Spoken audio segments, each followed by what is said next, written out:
here.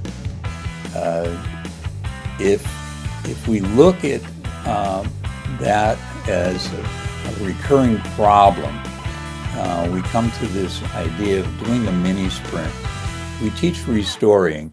So if you're experienced burnout, for example, of these kind of weird meetings, and you want to restore the burnout, one of the exercises is how to do that in 30 days, how you can restore the event and get to a more of a gratitude culture in your organization.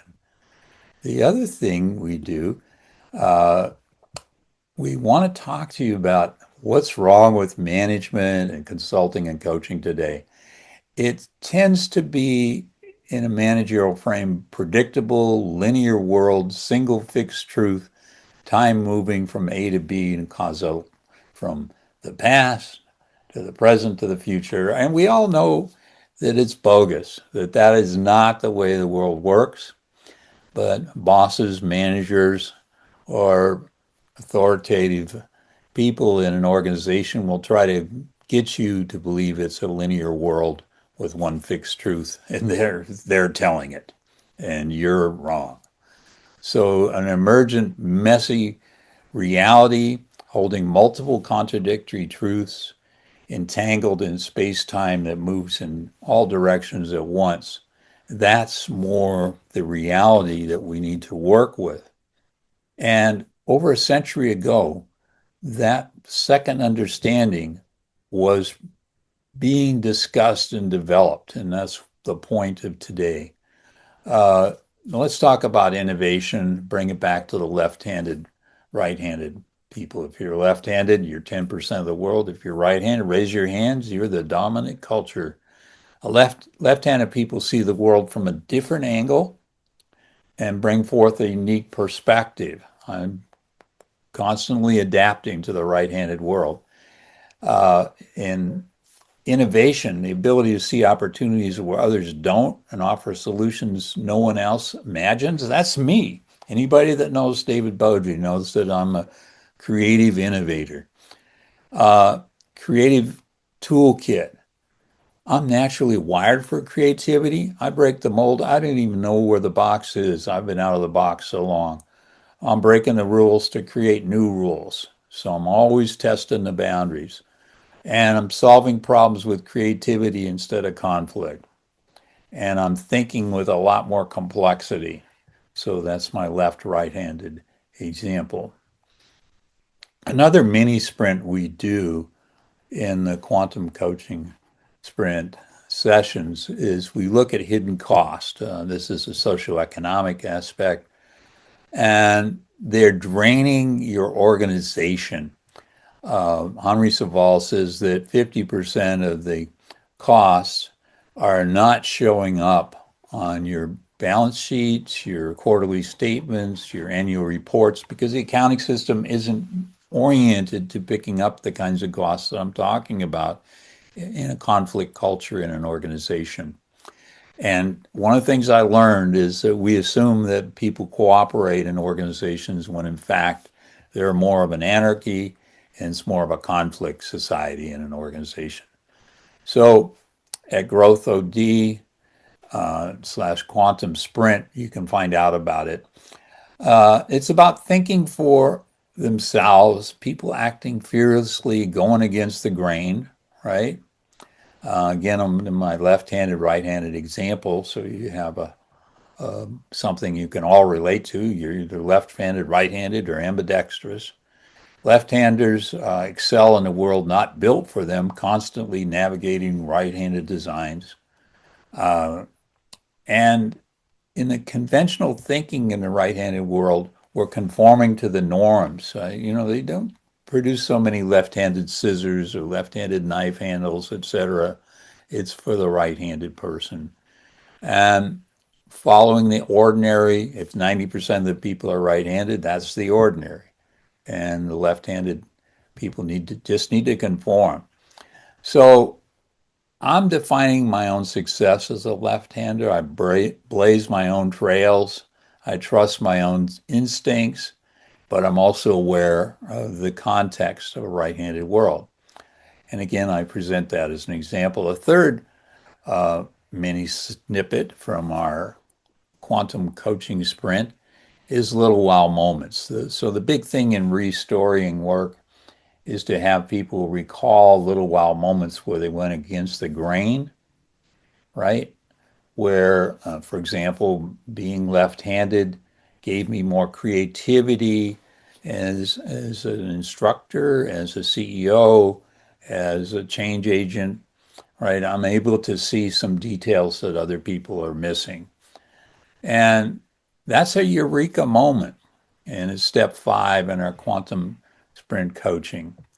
If you're ready for the rest, take the course. Each $75 seat pays for another $75 for uh, our work with veterans and their families after deployment.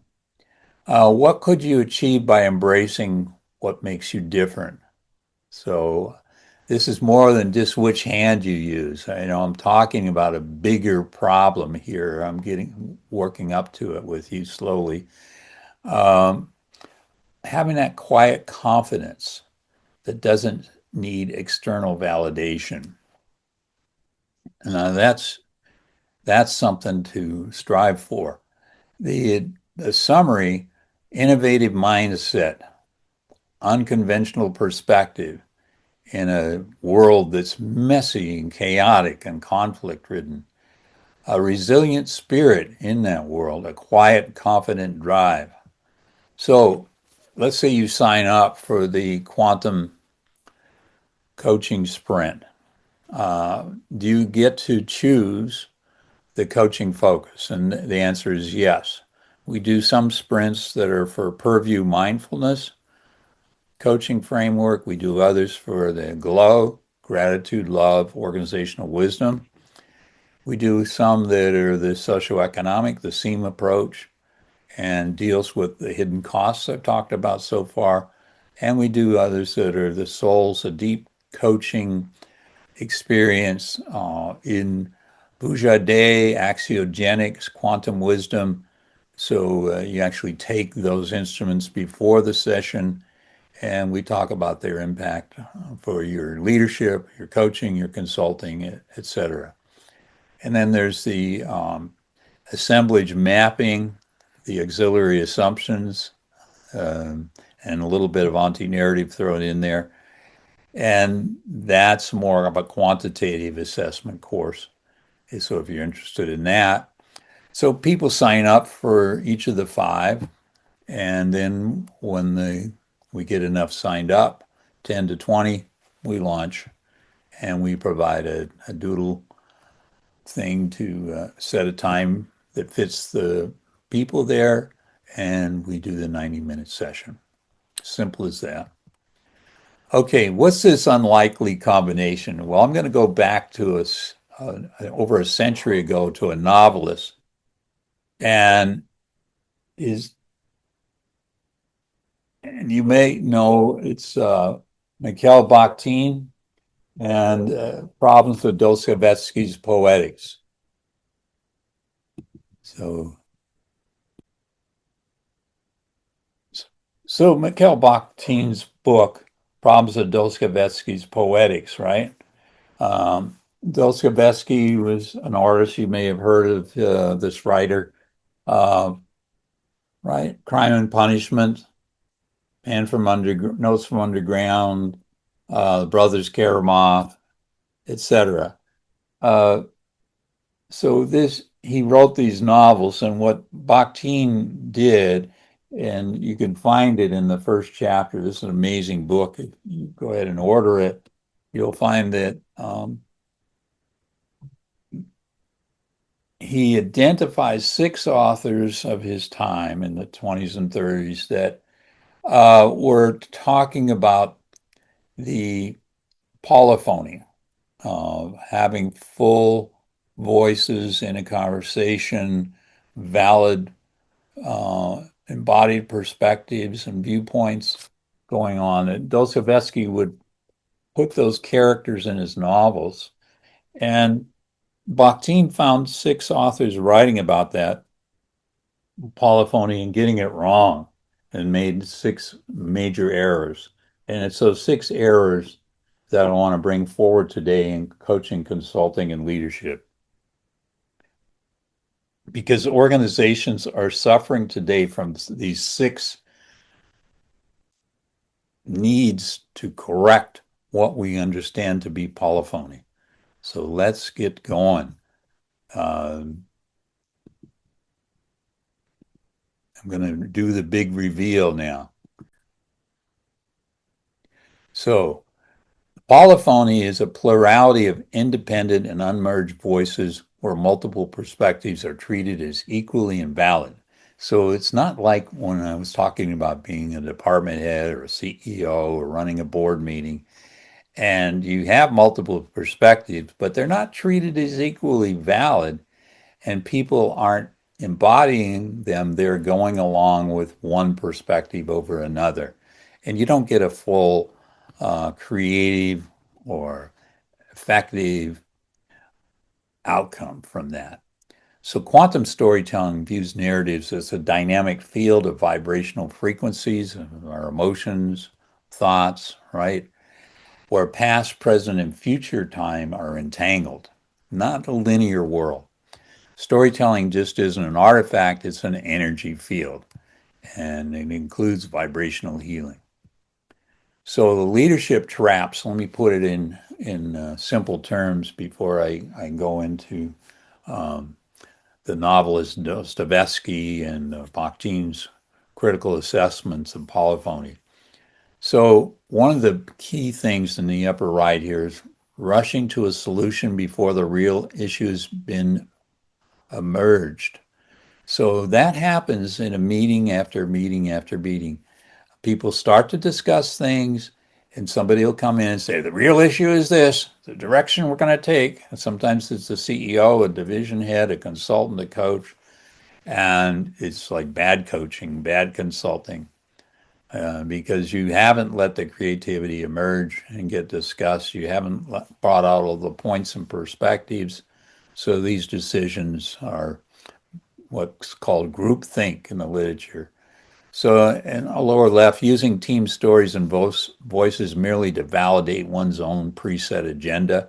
So you're listening to other people to support your approach, and it's a hidden agenda, we call that. And shutting down debate, imposing a simple so-called right or wrong answer, suppressing the ambiguity. So it's the duality thinking is one way or the other way. So, and I've been doing duality here, talking about left-handed people being creatives, as if right-handed people weren't also creative, okay? Learning it differently from being in the right-handed world from other experiences where they're adapting. So those are some examples. We call those monological errors, where one logic takes over a meeting, an organization, a mission, a strategy, a marketing plan, etc. And monologic is not polyphonic, it's monologic. So in the quantum leadership tools we look at, and before I get into the deeper issues, we do storytelling audits, we do restoring worksheets, we do socioeconomic approach to get at the 50% hidden costs that aren't in the accounting statements. We unpack the friction and move beyond blame and shame to understand the core emotional and decisions. And we embrace dualities. Instead of doing a duality, we explore the oppositions and we increase the efficacy of the decision making. We co-create the story. We do what's called together telling, together listening. And listening is the big thing that doesn't happen in most meetings. So this is a new way to listen, right?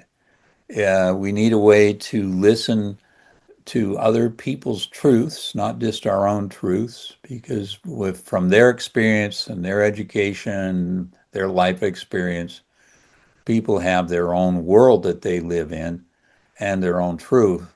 And I'm in a different world. So I use the left right hand example. I'm in I'm left-handed in a right-handed world, right? That's my illustration.